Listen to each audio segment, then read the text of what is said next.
Assalamualaikum warahmatullahi wabarakatuh. Kami dari kelompok 2 akan mempresentasikan bagaimana cara memisahkan dua komponen campuran.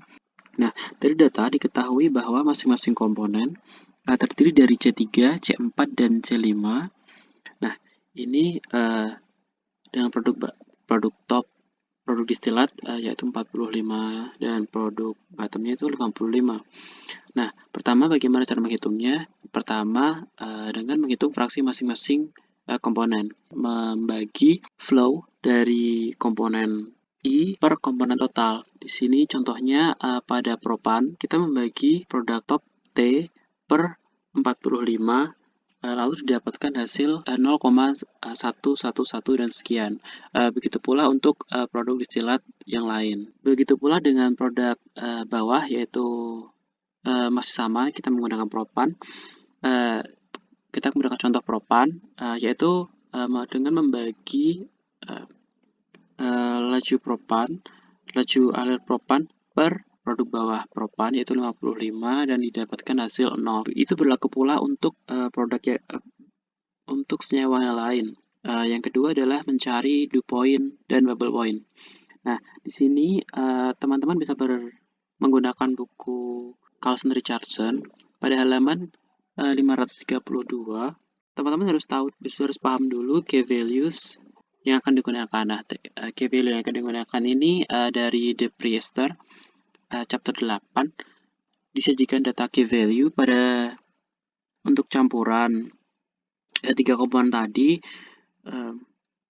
pada tekanan 8,3 bar. Nah, di sini kita kembali ke permasalahan sebagai dew point pada pemisahan dua komponen ini. Nah, kita menggunakan trial suhu pada 70 derajat Celcius. Key value yang didapatkan untuk C3 pada 70 derajat Celcius, teman-teman, kita tarik ke sana kurang lebih 2,6 seperti itu.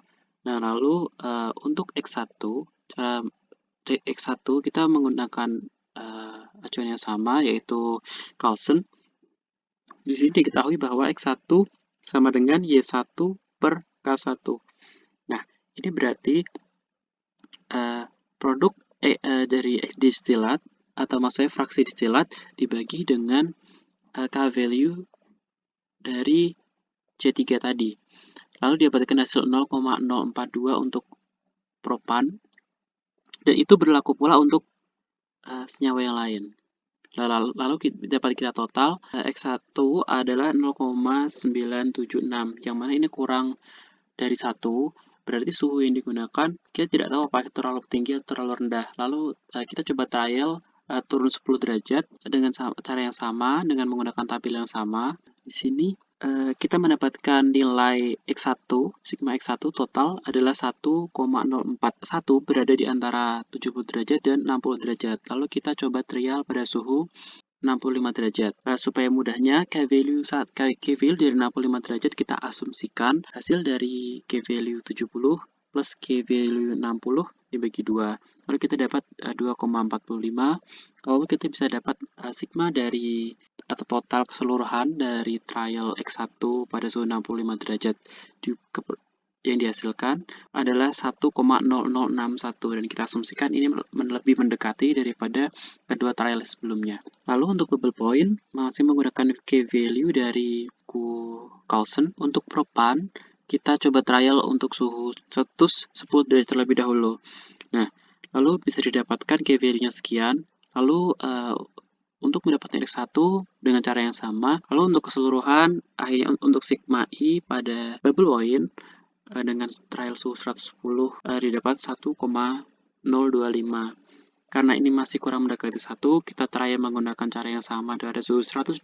Lalu ternyata hasilnya masih malah lebih jauh daripada 1. Lalu kita trial di suhu diantaranya, yaitu 115. Lalu bisa kita dapat lebih mendekati 1, yaitu pada suhu 115 derajat Celcius dengan asumsi K1 pada 150 derajat Celcius. 115 derajat Celcius adalah K110 plus K120 dibagi 2. Lalu yang ketiga, kita perlu mencari relative volatility dari masing-masing komponen untuk mengetahui relative volatility dari masing-masing komponen. Seperti itu. Nah, karena yang digunakan di sini light key-nya adalah NC4 dan height key-nya adalah IC5. Di sini kita menggunakan formula alpha sama dengan K1 per KHK. HK adalah height atau biasa disebut height key. Lalu kita gunakan fraksi, maaf tadi 115 maksud saya. Ini agak berbeda dari buku Carlson karena mungkin cara membaca dari grafiknya berbeda. Lalu kita masukkan key value dari masing-masing komponen.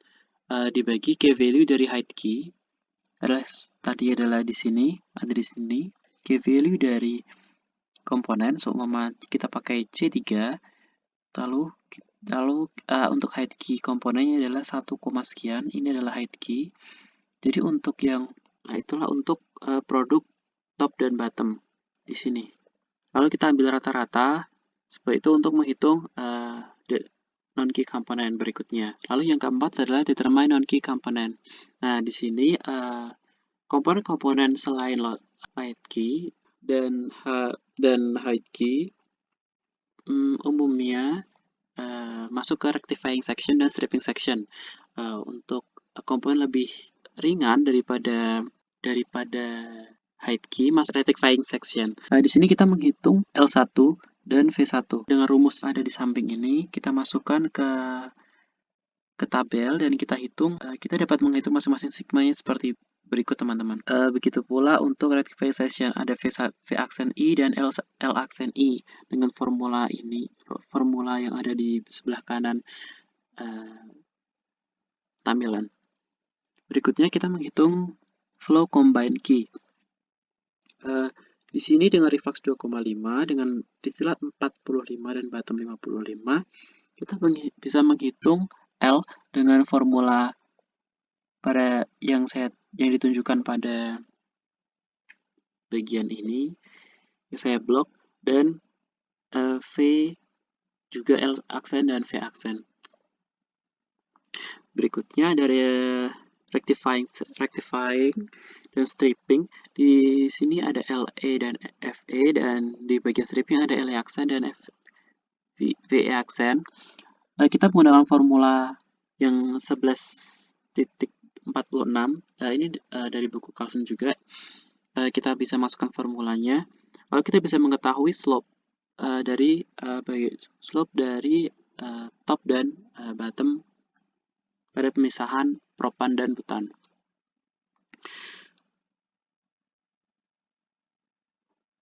Berikutnya kita bisa mengetahui fraksi distilat, fraksi atas distilat.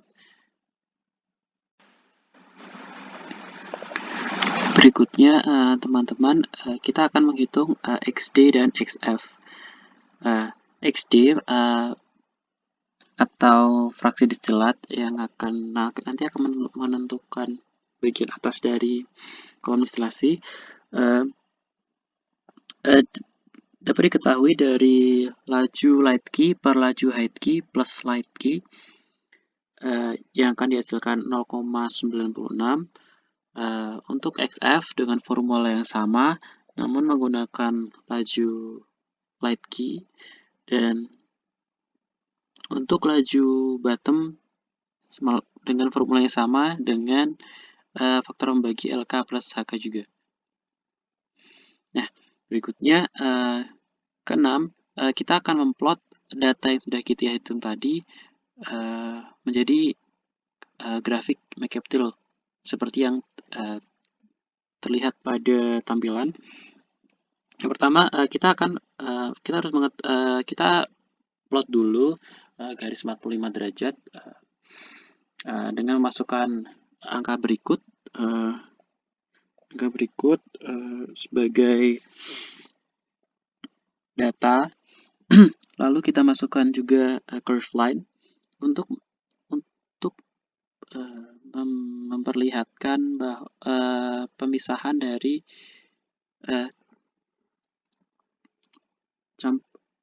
campuran tadi. Nah, di sini kita menggunakan interval 0,1. Lalu untuk menghitung Y, kita menggunakan dengan cara Y sama dengan alpha light key X plus per 1 plus alpha min 1 dikali X, lalu kita mendapatkan curve line seperti ini. Kalau kita plot, paham ya teman-teman untuk cara plotnya dengan cara insert.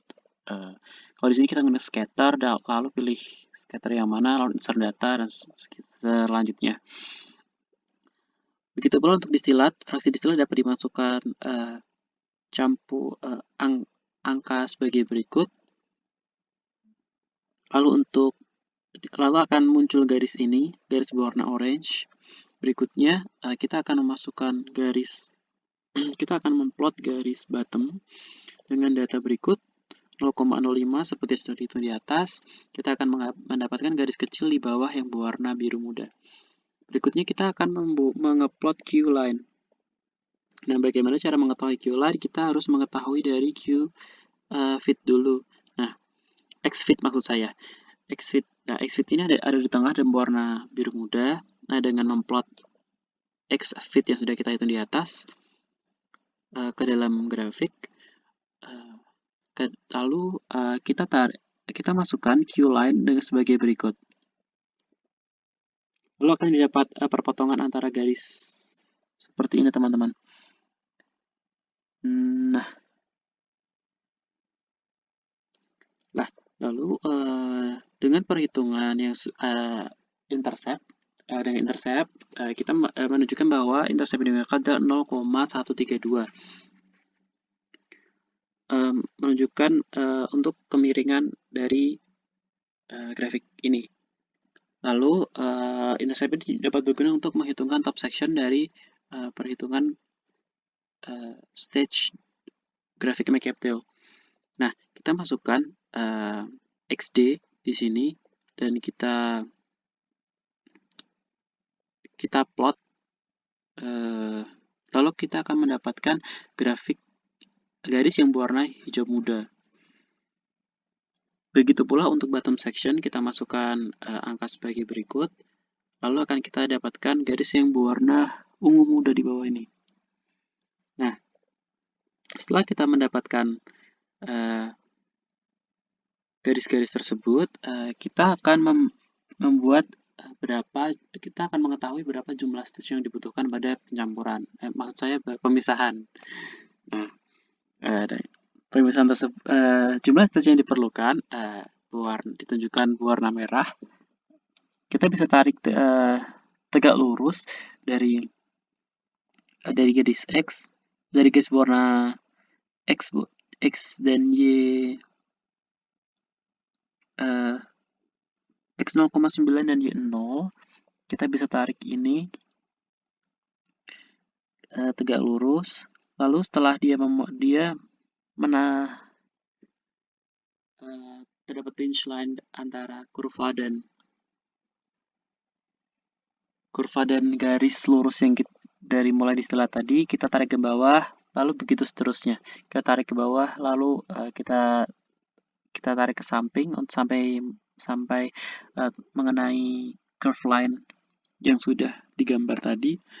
Lalu kita tarik turun sampai menempel pada garis hijau atau garis top section di sini. Begitu pula lakukan seperti itu hingga bawah. Nah, di situ kita dapat mengetahui bahwa fit yang masuk pada pemisahan ini masuk pada stage ke-7, di kolom stage ke-7, dan jumlah stage yang dapat digunakan pada pemisahan ini adalah 12 stage. Sekian. Saya tulis 12 stage yang diperlukan.